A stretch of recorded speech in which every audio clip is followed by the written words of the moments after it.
afternoon, Rabun County, whether or not you're a full or a part-time resident, or you're visiting, or maybe you're thinking about visiting or moving here. We've got a special guest today. We have Mr. Wayne Knuckles, who is the editor and the publisher of the Clayton Tribune. Well, thank you, Roger, for having me today. I've been seeing some of your interviews. You've had some really good subjects on local topics. You're doing a great thing, and I appreciate you having me with you today. You're quite welcome. We're doing okay for amateurs. I've seen some pros that aren't doing as well as you're doing. So don't hide your light under a bushel. Bushel, whatever the phrase is. You're very generous. All right. We're here today at the offices of the Clayton Tribune, but what I'd really like to know is a little bit about your personal story and involvement with the Tribune, and then we'll talk a little bit about the paper itself. Well, not to put your viewers to sleep, I'll tell you a little bit about myself. I have kind of an unusual story. I was born in the mountains, not these mountains, but I was born in the mountains, southeast Kentucky, a little town called Pineville, Kentucky. It's in the middle of coal mining country. People have heard of the Cumberland Gap, or they've heard of Harlan, Kentucky. I'm from neither of those places, but I could throw a rock and hit either one of them. I got into the newspaper business. It's kind of unusual. I'm sort of a dinosaur in this regard. When I graduated from high school, I was one of those folks that said, I'll take a year off from high school and I'll start college. And I was standing on the street corner one day in front of the local newspaper, a little weekly newspaper called the Pineville Sun. And the general manager, I'd entered an essay contest or something in high school with the newspaper, but we knew each other. Right. And he says, Wayne, what are you doing right now? I need somebody to write sports. Well, I played sports when I was in high school. And he said, I need a sports writer. And I wasn't doing anything at that time, so I said, sure, I'll do that. So I started as a part-time sports writer at the Pineville Sun in, do I have to say the year? No, sir. 1975. 1975. And I've been in the newspaper business, whatever many years that is, 43 or 44 years now. Yeah. Went from sports writing to news, to being an editor, to being a daily newspaper editor, to being a publisher. And most folks out there don't know what a publisher does. He does all of it. The publisher runs the business. Publisher is the guy that gets the call when something's wrong, when somebody didn't get the paper, or there's an issue. That's what the publisher does. Right. But on the paper the size of the Clayton Tribune, we all do a little bit of everything. Got both hats. Absolutely. I've worked for Gannett. I've worked for the New York Times Company, not the New York Times itself. A few other chains that have gone out of business. You know that the industry has really changed, Roger, in the last decade or so. But for the last almost 20 years now, I work for a company called Community Newspapers Incorporated, which is based in Athens, Georgia. And it's not a corporation. It's two guys named Tom and Dink, who are both newspaper people, small town newspaper guys, that they just love small town life and being a part of it. So they bought what used to be the old, I've forgotten the guy's name now, but he had a chain of these newspapers up here in the mountains of North Georgia and North Carolina. They bought that chain, they expanded it a little. Most recently I was in Florida, Palatka, Florida, running the daily, one of the two dailies we got, but most of them are county seat weekly newspapers like Clayton, Georgia, and Franklin, North Carolina, Toccoa, Dahlonega, Cornelia. That's all community newspapers. We're just small town newspapers, and I'm a small town guy, so that worked out really well. That's right. Now, the Clayton Tribune is obviously named after the city of Clayton, but what do you sort of think of in terms of your market and where are your subscribers from? Our market is everything and anything in Rabun County, Georgia, and nothing outside of that. We don't get into the presidential politics. We don't get into any of the debates on the national scene. We're worried about what the county commission's doing. We're worried about what the city council is doing here in Clayton or Dillard or any of the other Sky Valley, what have you. We're what used to be called hyper local. That's our franchise, what we do. Mm-hmm. And I mentioned earlier, this business of news has changed a lot, and it's no secret that some of the bigger chains and bigger newspapers, I won't name any names, but we all know them, that are just not what they used to be because the business has changed. we feel our franchise is local news. We cover Rabun County. Nobody else covers Rabun County. Nobody else puts a staff, at the council meetings and gives you a report on that. Nobody's out talking to the folks on the street that knows the issues in Rabun County. That's our franchise. We don't see that franchise going away. Our readership tells us not everybody agrees with everything we do. Don't misunderstand me, but in general terms, people here in Rabun County want a good local newspaper. They support us tremendously, and we're tremendously grateful for that. Yeah. Another thing we were talking about is people sometimes hear the word newspaper and they think it's about the product as opposed to what it's really about, which is... Well, back in when the automobile was first invented, Roger, the guy that made buggy whips, made a fortune making buggy whips, and he went out of business real quick because he thought his business was making buggy whips. He was not in the buggy whip business, he was in the transportation business. He couldn't adapt with the time. Same thing with the newspaper. We're not in the newspaper business, we're in the information business. And whatever medium that takes, I don't see print going away anytime soon. But obviously, folks are going to these things and whatever Dick Tracy gadgets you might have coming up. We're aware that we got to compete in that arena. We have a website, we have a Facebook site, we update those regularly. And as one advantage to that for us that we didn't have in the past is we're able to put breaking news up as it happens. We only print once a week. Right. But we can go anytime there's something of significant nature in Rabun County that needs to be reported. We have that ability to even go live. And for an old print guy like me, that's pretty cool. When I was out reporting, back when I was a reporter, if I went to an event, I noticed that sources would run over top of me to get to the guy with the television camera. So now I get to be the guy with the television camera, and it's pretty cool. I enjoy that. I can relate to that just a little bit.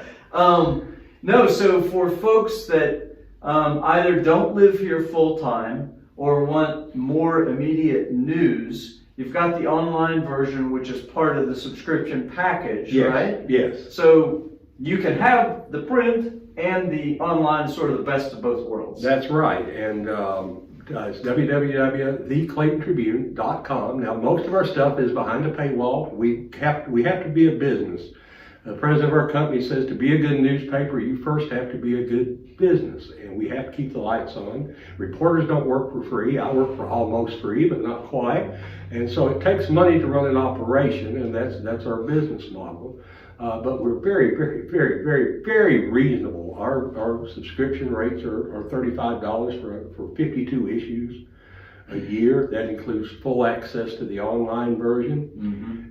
We do break it down two ways online. You can get the news in an internet type format, I would say, or we have the actual pages of the newspaper in PDF form that every Thursday at 6 o'clock. You don't have to wait on the mailman. You don't have to wait till Friday, as many people do, to get the mail.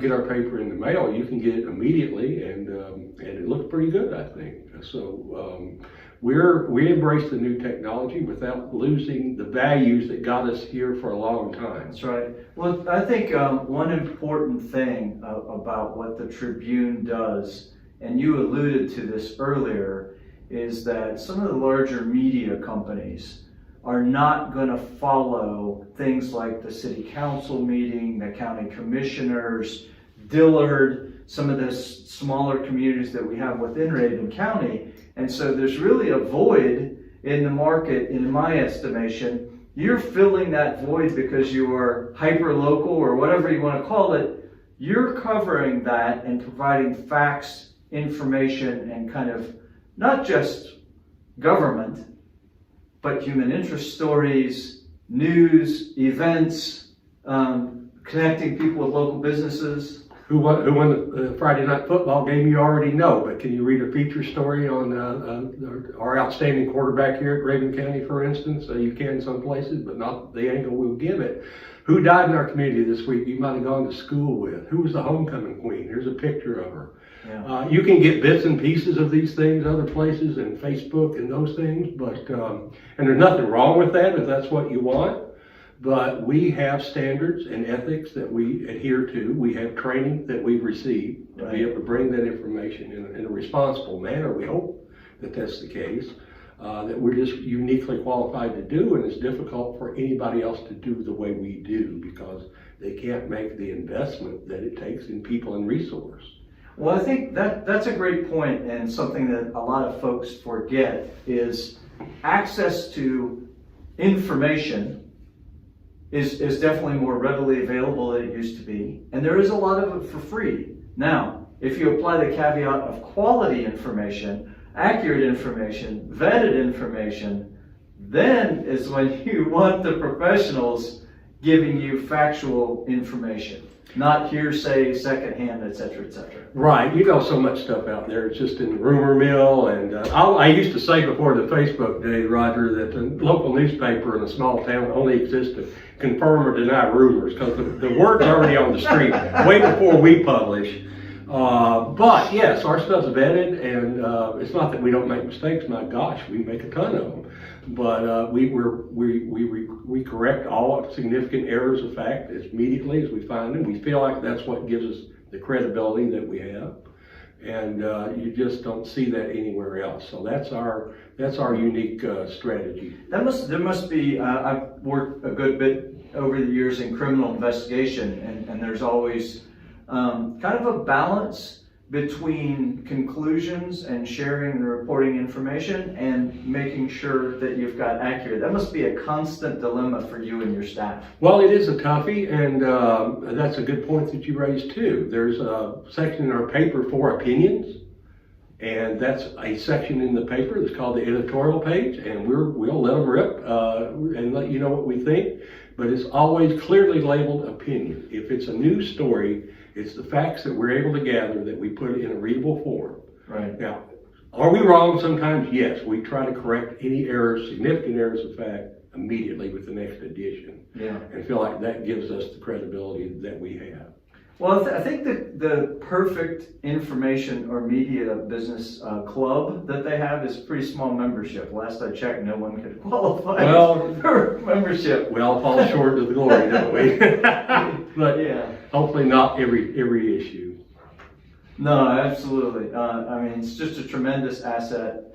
And again, you can get a subscription for the website, the online version, and the paper version. $35 a year if you live in Rabun County. It's a little bit more than that out of county, but I'm sorry, I'm prejudiced, but it's worth that. It's worth that if you just use the paper to read the obits and then you line the bird cage or train your puppy with it. If that's all you did with it, it's worse than, I'm bad at math, but 70 cents a week or whatever that works out to. And hopefully there's a lot more value in it than that.